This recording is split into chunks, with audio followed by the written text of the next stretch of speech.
Praise the lord. మరలా ఈరోజు మనం పక్షిరాజు గురించి ఇంకొక ప్రత్యేకమైన లక్షణాన్ని తెలుసుకుందాం. యెషయా గ్రంథము 43వ అధ్యాయము 2వ వచనంలో గమనిద్దాం.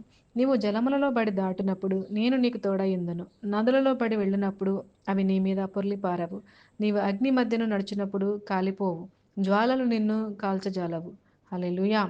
మనం ఇక్కడ చూసినట్లయితే కనుక మరి సమస్యలను ఎదురీతగా తీసుకుంటుందంటండి. ఈ పక్షిరాజులో ఉన్న ఒక ప్రత్యేకమైన లక్షణం ఏంటంటే, తుఫాను సంభవించే సమయంలోనంట పక్షులన్నీ కూడా గూళ్ళు చేరుకుంటాయంట. భయంగా గూళ్ళలో గడుపుతుంటాయి. కానీ పక్షిరాజు మాత్రం అంటే తన గూడును విడిచి రెక్కలు చాచుకుని తుఫానుకు ఎదురెదుతూ దూసుకెళ్తుందంటండి. ఎంతటి తుఫానైనా సరే, ఎంత బలమైన గాలులైనా సరే వీస్తున్నా కూడా వేటిని కూడా లెక్క చేయకుండా తన ప్రయాణాన్ని కొనసాగిస్తుందంట.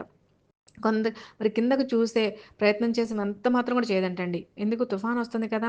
మరి ఆ సిట్యుయేషన్ నుంచి తప్పించుకోవాలని వెనక్కి మాత్రం వెళ్ళడానికి ఇష్టపడదంటండి.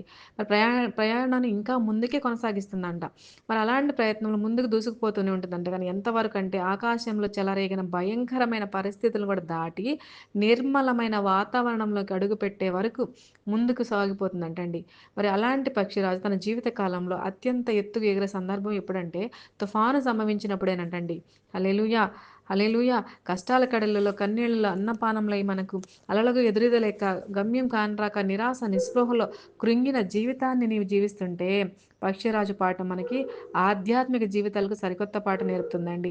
పక్షిరాజును తన జీవిత కాలంలో అత్యంత ఎత్తుకు చేర్చే భీకరమైన తుఫానులే ఆలోచించగలిగితే ఆనందించగలిగితే మన జీవితంలో కూడా మనలను అత్యంత ఉన్నతంగా దేవునికి సామీప్యంగా చేర్చగలిగే సందర్భాలు, శ్రమలు, శోధనలేనండి. ఆ తుఫాను లాంటి శ్రమలు, ఆ తుఫాను లాంటి శోధనలే, ఆ తుఫాను లాంటి కష్టాలే మనల్ని దేవుడికి దగ్గరగా చేర్చగలుగుతాయండి.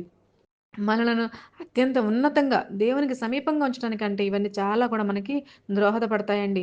వేదనలే, శోధనలే, కష్టాలే, కడగండ్లు ఇవన్నీ కూడా. అయితే వాటిని చూసి మనం ఎప్పుడు కూడా నీరసించిపోకూడదు, కృంగిపోకూడదు. తుఫానులొచ్చినప్పుడంట పక్షిరాజు తన శక్తినంతా కూర్చుకుని ఏకరీతిగా భీకరమైన గాలుల కంటే ఎదురెదుతుందంటండి. ఆ రీతిగానే ప్రభువు పట్ల అచంచలమైన విశ్వాసంతో మనము ఆయన యందే బలము పొందుకునే సమస్యలకు ఎదురు ఎదగాలండి. మరి వాటిని ఛేదిస్తూ వాటికి అందరంత ఎత్తులోకి వెళ్ళిపోగలగాలి. మరి నీ సమస్యలను జలములో పడి దాటినప్పుడంట ఆయన మనకి తోడుగా ఉంటారంటండి. వాటిని చూసి మనం కృంగిపోకూడదంట. జలాల్లో అడుగుపెట్టు, ఆయనపై ఆధారపడు, దాటుకుంటూ వెళ్ళిపోవాలి. వాటిని చూసి మనం ఇప్పుడు కూడా కృంగిపోకూడదండి. జలాల్లో అడుగుపెట్టినప్పుడు ఈ సమస్యలన్నీ చూస్తూ మనం ఈ లోకంలో ఉన్నప్పుడు కూడా ఇలాంటి సమస్యలు కూడా మనము ధైర్యం కలిగి ఆయనతో పాటు మనము కలిసి ముందుకు వెళ్ళగలగాలండి. మనం వేసే ప్రతి అడుగు కూడా ఆయన తోడై ఉంటారు.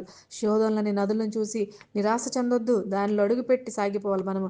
ఎగసిపడే కెరటాలు నిన్ను భయపెట్టే ప్రయత్నం చేసినప్పటికి కూడా అవి మీ మీద పొర్లిపారవని వాక్యం సెలవిస్తుందండి.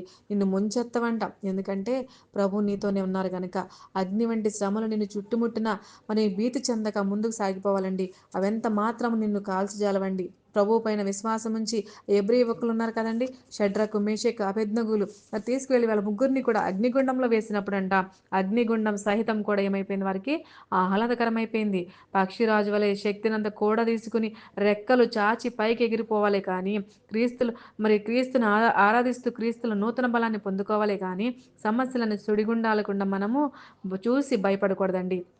ప్రభుని మనతో ఉన్నారు, ప్రభు మనతో నడిపిస్తున్నారు, మన తోడై ఉన్నారని విశ్వాసాన్ని కలిగి మనము ప్రభు ఉన్నారని నమ్మి మరి నిర్మలమైన చోటుకి మనం నడిపించేది ఎవరైనంటే సమాధానమైన జీవితాన్ని మనకు ప్రభు అనుగ్రహిస్తారండి. ఈ సమస్యల నుంచి తప్పించుకోవడానికి, ఈ సమస్యల నుంచి, శోధల నుంచి విడిపించబడటానికి దేవుడు కూడా ఎల్లప్పుడూ నీ పక్షాన ఉంటారు. నీ పక్షాన నుండి మిమ్మల్ని నడిపిస్తూ మిమ్మల్ని ముందుకు నడిపిస్తున్నారు. అలాంటి దేవుడు మనకు తోడై ఉండగా ఈ లోకంలో మనం దేనిని చూసి అలల లాంటి, సముద్రం లాంటి, తుఫాను లాంటి కష్టాలను కడగండ్లు చూసి మనమైతే భయము చెందేవారిగా మనము ఉండకూడదండి. అట్టి కృప దేవుడు మనందరికీ అనుగ్రహించును గాక.